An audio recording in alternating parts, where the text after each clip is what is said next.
Democrats largely used the threats to democracy issue in 2024 to their disadvantage, as we now know how the election turned out for them.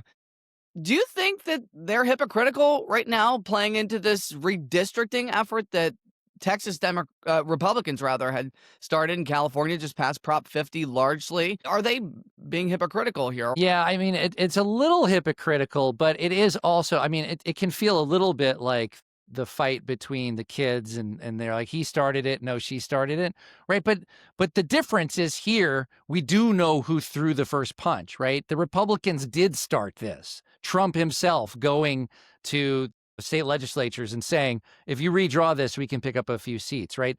They kicked off the battle. And so I think it's unfair to say to Democrats, like, you said you didn't want to do this. And Democrats would say, like, yeah, we're pacifists and someone's shooting at me. What am I supposed to do? Just stand there and get shot? Or should I actually pick up a weapon and get into this war? I think that's a reasonable argument for Democrats to make. Sure, they can say, look, we still don't want to be doing this. But what are we supposed to do? Just let the Republicans who don't have the same scruples as we do go ahead and take over the country. We just can't do that. We have to arm ourselves. President Trump, in his first 10 and a half months in office, 11 months in office, has put his finger on the levers of the Justice Department, accidentally apparently tweeting or truth socialing a message to Attorney General Pam Bondi that he had wanted some political opponents charged at least more quickly, Yeah. prosecutions to ramp up.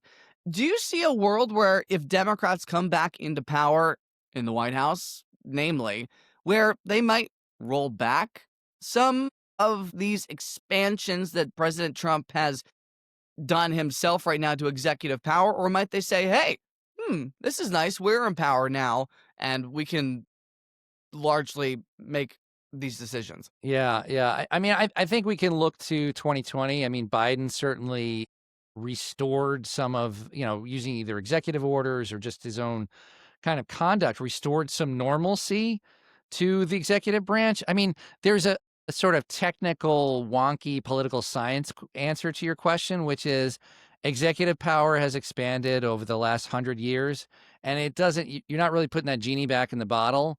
And so some of the things that Trump does in terms of expanding the scope of executive power is going to stay that way, right? Even Democratic presidents will be like, yeah, I kind of like it that I have a little more control over the bureaucracy, or I can appoint more people or things like that. Or But I impose think, tariffs handedly?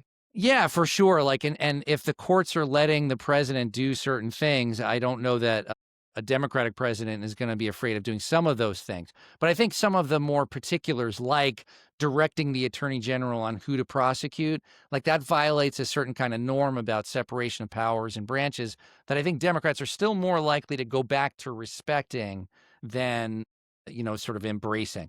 So there's a partial expansion of power here that I think the Democrats are going to be happy with, and it's just sort of the new normal.